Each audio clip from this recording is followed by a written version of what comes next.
Good morning everyone. इस video में हम एपिथेलियल टिश्यू के बारे में बात करेंगे।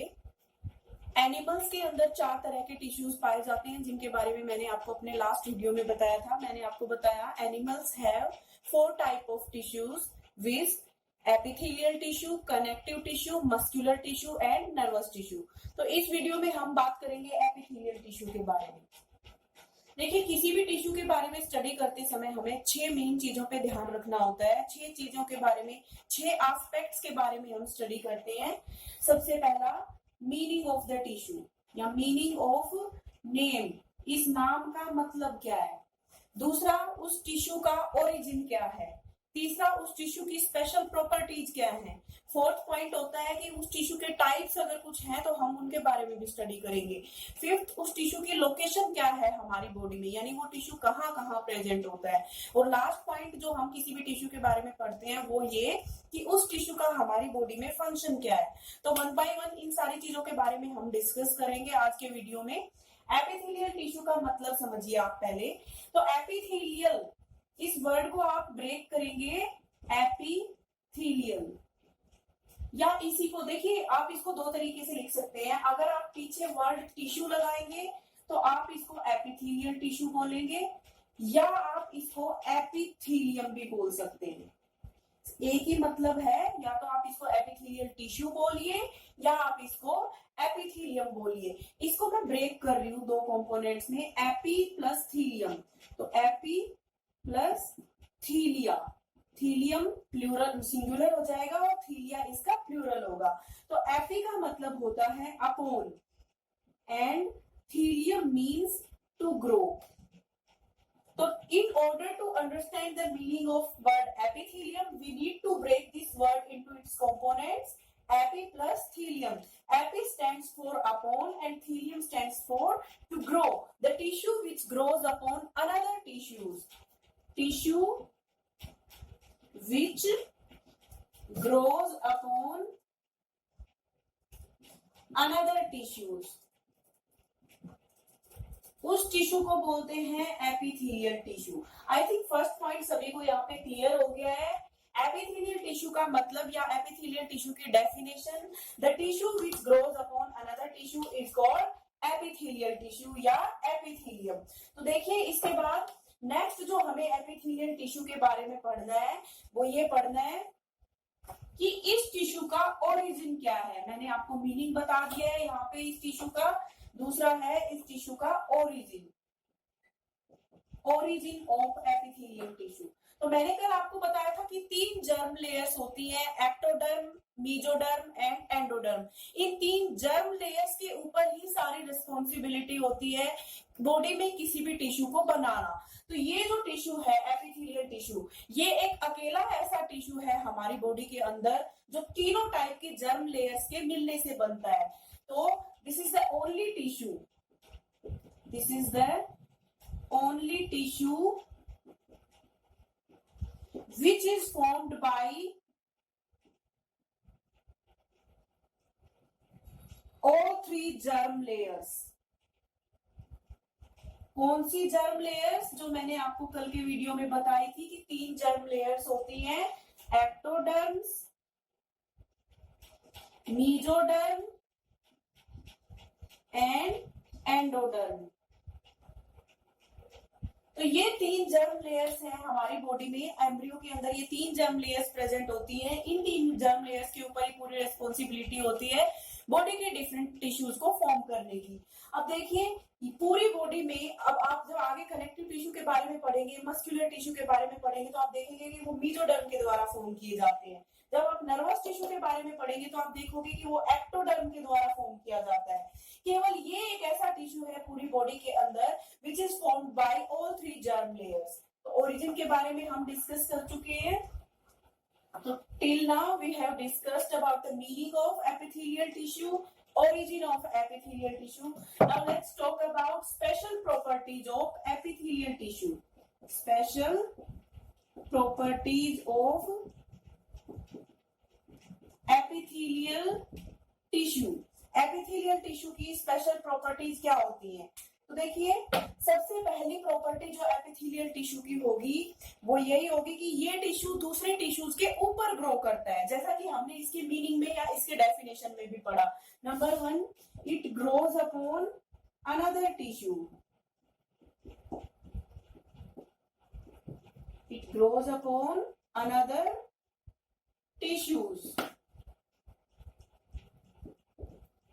दूसरी सबसे इंपॉर्टेंट आप ये समझिए इसकी प्रॉपर्टी, देखिए एपिथेलियल टिश्यू सिंगल लेयर्ड भी हो सकता है, मल्टी लेयर्ड भी हो सकता है। सिंगल लेयर्ड का मतलब है कि सेल्स की केवल एक ही लेयर प्रेजेंट हो, मल्टी लेयर्ड का मतलब है कि सेल्स की more than one layers present है।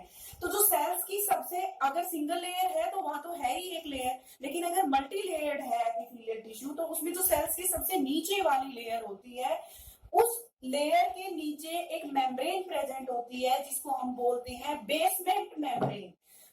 तो एपिथेलियल टिश्यू की ये प्रॉपर्टी है कि it always rests upon basement membrane. Cells of epithelial tissue always rest upon a basement membrane, basement membrane के ऊपर रेस्ट करती हैं। अब ये बेसमेंट मेम्ब्रेन क्या होती है, मान लीजिए ये एपिथेलियल टिश्यू की सेल्स हैं, ये मैंने यहाँ पे सेल्स बनाई, ये एपिथेलियल टिश्यू की सेल्स हैं, ठीक है। अब ये जो सेल्स हैं इनके जस्ट नीचे एक मेम्ब्रेन प्रेजेंट होगी, यहाँ पे ऐसे ये जो मैं थिक मेम्ब्रेन बना रही हूँ, this is the basement membrane, these are the epithelial cells and this is the basement membrane.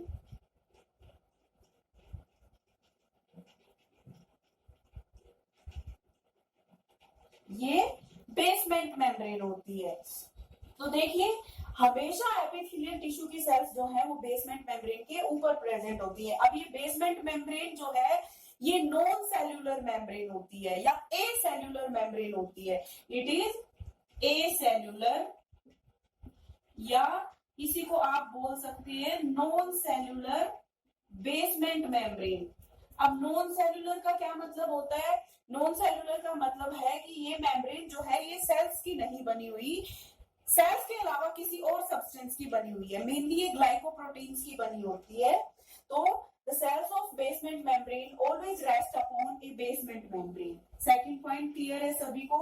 उसके बाद नेक्स्ट प्रॉपर्टी जो है एपिथेलियल टिश्यू की, it is completely avascular, completely एवेस्क्यूलर।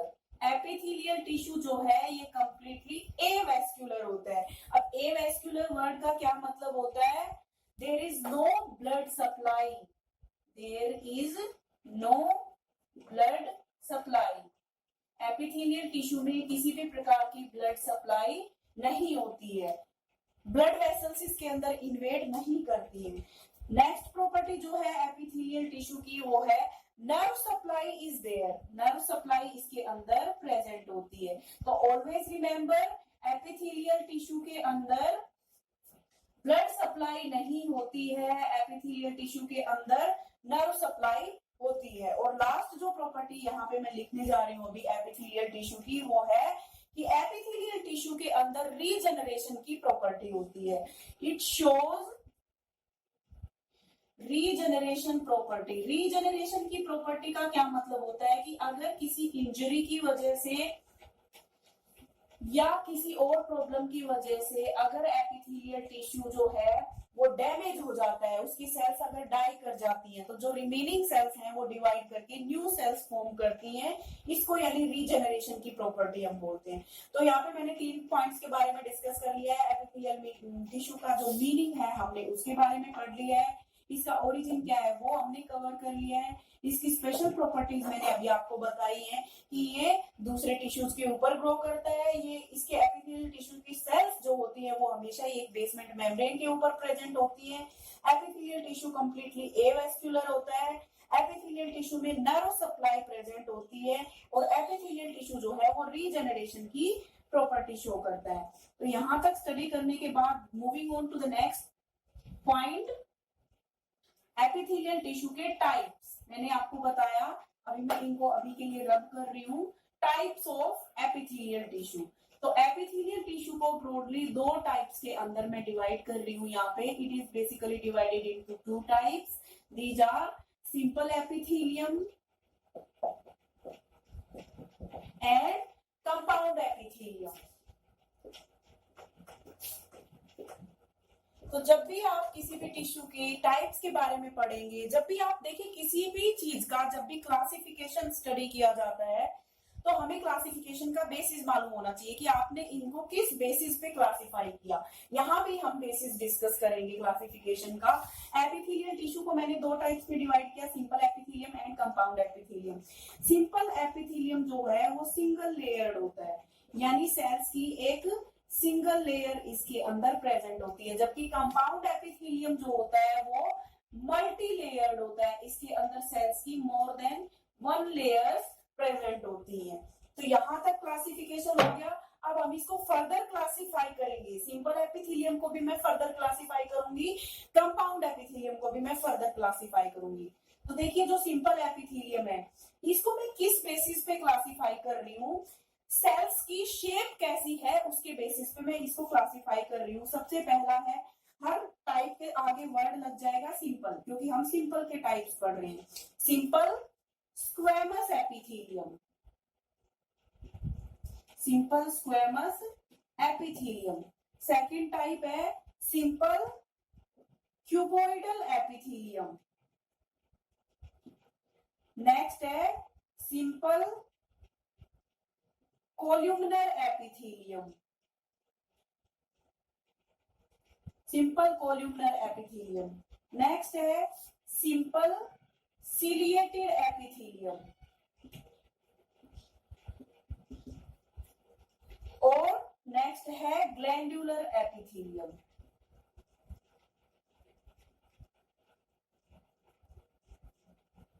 तो यहाँ जब मैंने एपिथेलियल टिश्यू को दो में डिवाइड किया, सिंपल और कंपाउंड एपिथेलियम में, तो यहाँ मैंने बताया कि ये मैंने क्लासिफिकेशन इस बेसिस पे किया कि सेल्स की सिंगल लेयर प्रेजेंट है या सेल्स मल्टी लेयर्स में प्रेजेंट है। तो जब सिंगल लेयर में कोई टिश्यू प्रेजेंट है तो वो सिंपल एपिथेलियम, अगर मल्टी लेयर्ड है तो उसको हम बोलेंगे कंपाउंड एपिथेलियम। अब सिंपल एपिथेलियम को भी मैंने फर्दर डिवाइड किया है। सिंपल एपिथेलियम में simple squamous epithelium, simple cuboidal epithelium, simple columnar epithelium, simple ciliated epithelium and glandular epithelium. अब देखिए ये मैंने क्लासिफिकेशन किस बेसिस पे किया है, मैं उसको यहाँ पे लिख रही हूँ, ऑन द बेसिस ऑफ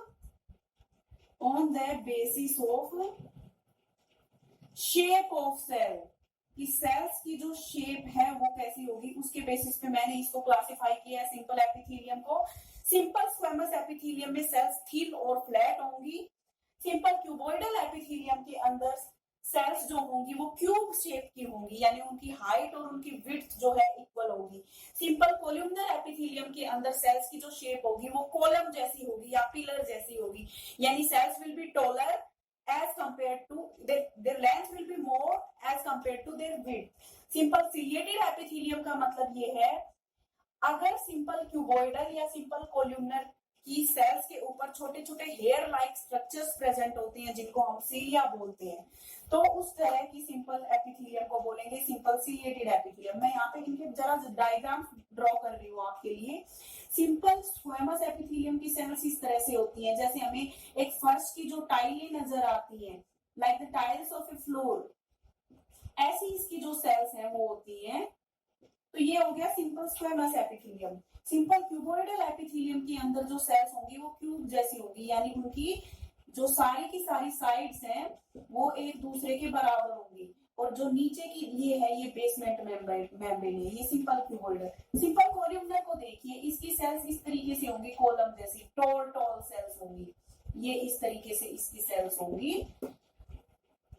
और सिंपल सिलिएटेड एपिथेलियम किसे बोलते हैं, अगर सिंपल क्यूबॉइडल में या सिंपल कोल्यूमनर में अगर इस तरह से हेयर लाइक स्ट्रक्चर्स प्रेजेंट होते हैं तो उसको बोलेंगे सीलिएटेड एपिथेलियम। ये जो मैं बना रही हूँ यहाँ पे हेयर लाइक स्ट्रक्चर्स, ये सीलिया बोले जाते हैं। इनका काम होता है जहां भी ये प्रेजेंट है वहां मूवमेंट शो करना, मटेरियल्स को फॉरवर्ड या बैकवर्ड डायरेक्शन में मूव करना, सिंपल सीलिएटेड एपिथेलियम। और लास्ट है ग्लैंडुलर एपिथेलियम। ग्लैंडुलर एपिथेलियम का मतलब होता है कि जब एपिथेलियम की सेल्स कोई केमिकल सब्सटेंस सीक्रेट करना शुरू कर देती है, जैसे कि एंजाइम्स या हार्मोन्स, तो यानी वो ग्लैंड्स की तरह काम करना शुरू कर दिया है उन्होंने यहाँ पे। when epithelial tissue works like glands, when epithelial tissue या when the cells of epithelial tissue start secreting some chemical substances, then it is called as glandular epithelium। तो यहाँ पे मैंने सिंपल एपिथेलियम की क्लासिफिकेशन को आपके सामने कवर किया। अभी कंपाउंड एपिथेलियम के बारे में भी बात कर लेते हैं। कंपाउंड एपिथेलियम का मतलब है ऐसा एपिथेलियम जिसमें सेल्स की more than one layers present है। तो कंपाउंड एपिथेलियम बेसिकली दो टाइप का होता है। एक होता है stratified compound epithelium, stratified compound epithelium, और दूसरा होता है ट्रांजिशनल एपिथेलियम। इसके बारे में हम यहाँ पे डिटेल में डिस्कस नहीं करेंगे। 11th क्लास की बायोलॉजी में ये चीजें डिटेल में डिस्कस की जाती हैं, लेकिन फिर भी हम स्ट्रेटिफाइड के बारे में थोड़ा सा पढ़ेंगे। स्ट्रेटिफाइड, स्ट्रेटा एक वर्ड होता है। स्ट्रेटा का मतलब होता है लेयर्स। जब हम किसी चीज को ऐसे जोन्स में या लेयर्स में डिवाइड कर देते हैं तो उसको स्ट्रेटा बोलते हैं। तो स्ट्रेटिफाइड एपिथेलियम का मतलब है ऐसा एपिथेलियम जिसमें सेल्स की डिफरेंट लेयर्स प्रेजेंट है। 15 से 20 लेयर्स जो है सेल्स की इसके अंदर प्रेजेंट होती हैं। और ट्रांजिशनल एपिथेलियम का मतलब जो है ये भी देखिए मल्टी लेयर्ड ही होगा, लेकिन इसके अंदर सेल्स का जो लेयर्स का नंबर है वो इतना ज्यादा नहीं होगा। इसके अंदर 3 से 5 लेयर्स होंगी सेल्स की। तो इस तरीके से ये मैंने पूरा क्लासिफिकेशन आपके सामने इस एपिथेलियल टिश्यू का रखा है कि एपिथेलियल टिश्यू को दो टाइप्स में डिवाइड किया है, सिंपल एपिथेलियम, कंपाउंड एपिथेलियम, और इनका भी मैंने फर्दर क्लासिफिकेशन आपको यहाँ पे बता दिया है। तो अभी तक हम एपिथेलियल टिश्यू के मीनिंग को जान चुके हैं। एपिथेलियल टिश्यू का ओरिजिन क्या होता है, ओरिजिन के बारे में हमने बात कर ली है। एपिथेलियल टिश्यू जो है उसकी स्पेशल प्रॉपर्टीज हमने पढ़ ली है यहाँ पे। और नेक्स्ट जो हमने अभी स्टडी किया वो एपिथेलियल टिश्यू के टाइप्स को हमने स्टडी किया है। अब नेक्स्ट आता है लोकेशन एंड फंक्शन। तो देखिए लोकेशन और फंक्शन जो है एपिथेलियल टिश्यू का, जो हमने ये टाइप्स पढ़े थे अभी, उन टाइप्स की लोकेशन पढ़ेंगे, उन टाइप्स के फंक्शंस पढ़ेंगे, यानी 1 बाय 1 पढ़ना पड़ेगा। लेकिन अगर कंबाइंड फॉर्म में अगर बोला जाए तो एपिथेलियल टिश्यू की क्या लोकेशन होती है, तो एपिथेलियल टिश्यू जो होता है ये बॉडी की कवरिंग्स में प्रेजेंट होता है, ऑर्गन्स की कवरिंग्स में present on coverings of organs, body के ऑर्गन्स की कवरिंग्स में प्रेजेंट होता है। इन कैविटीज ऑफ बॉडी, या आप बोलिए इन लाइनिंग ऑफ, या इट फॉर्म्स लाइनिंग फॉर्म करता है। किसकी lining? Linings of body cavities. हमारी बॉडी के अंदर जितनी भी कैविटीज होती हैं या हमारी बॉडी के अंदर जितने भी ट्रैक्ट्स होते हैं, उन ट्रैक्ट्स की लाइनिंग जो है एपिथेलियल टिश्यू के द्वारा फॉर्म की जाती है। हमारी स्किन में एपिथेलियम टिश्यू प्रेजेंट होता है। बॉडी के जो इंटरनल ऑर्गन्स हैं उनके ऊपर कवरिंग एपिथेलियल टिश्यू की प्रेजेंट होती है। तो ये एपिथेलियल टिश्यू की लोकेशन होगी। बाकी हर टाइप की लोकेशन हम 1 बाय 1 पढ़ेंगे। उसके बाद लास्ट में हम एपिथेलियल टिश्यू के फंक्शंस के बारे में बात करेंगे। एपिथेलियल टिश्यू के क्या फंक्शंस होते हैं? तो एपिथेलियल टिश्यू का फंक्शन जो है डिफ्यूजन,